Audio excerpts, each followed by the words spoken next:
Okay, let's take a minute to talk about overhead variances. So the overhead variance is typically analyzed through a price and quantity variance. So we have the overhead rate variance. Some textbooks will call it a price or controllable variance, which shows whether the overhead costs are effectively controlled. And then we have the overhead efficiency variance, which also could be called the overhead quantity or volume variance, which relates to whether fixed costs were under or over applied during the year. Let's take a look at an example where we review the variable manufacturing overhead, and then we'll talk about fixed overhead in just a second. So Glacier Peak Outfitters has the following direct variable manufacturing overhead labor standard for its mountain parka: 1.2 standard hours per parka at $4 per hour. Last month employees worked 2,500 hours to make 2,000 parkas, and the actual variable manufacturing overhead for the month was $10,500. So if we plug in all the information, again, we can see here that the standard rate was 4, the actual rate came in at 420, which resulted in a $500 unfavorable overhead rate variance. This is, again, because the total actual cost for the variable manufacturing overhead and the amount that should have been paid for the actual hours worked is $500 unfavorable.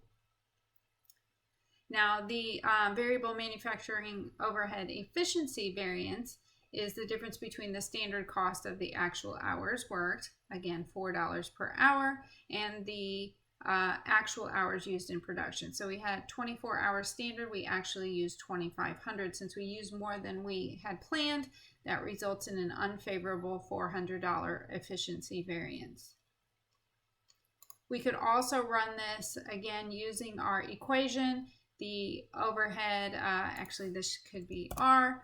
The overhead rate variance is the actual hours times the difference between the actual rate and the standard rate.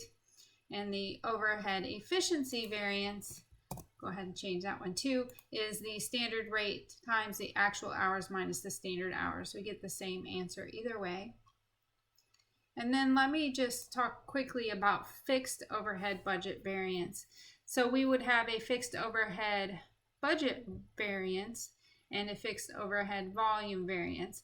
Now, the fixed overhead variances are much different than the variances we've discussed so far because all of the manufacturing costs we've analyzed so far have been variable costs. However, as the name suggests, fixed overhead is expected to remain fixed as long as the company continues to operate within a certain relevant range of production. So the fixed overhead budget variance, which is also called the fixed overhead spending variance, measures the difference between the actual overhead and the budgeted fixed overhead. So that's all we're looking for with that. The variance is going to be unfavorable if the actual overhead costs are more than the budgeted costs. The fixed overhead volume variance is calculated by looking at the budgeted fixed overhead and the standard fixed overhead allocated to production. So the standard cost is calculated the same way as we calculated earlier standard cost. We start with the actual production and then we multiply it by the standard hours allowed per case to get the standard hours allowed. So the fixed overhead volume variance results from two causes. We've got treating fixed overhead costs as though they were variable in order to allocate the cost to individual units of products and incorrectly estimating the level of activity when calculating the predetermined manufacturing overhead rate.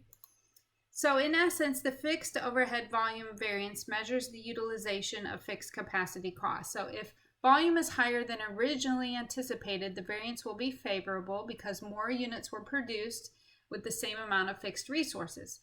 So in essence, the company then has used those fixed resources more efficiently.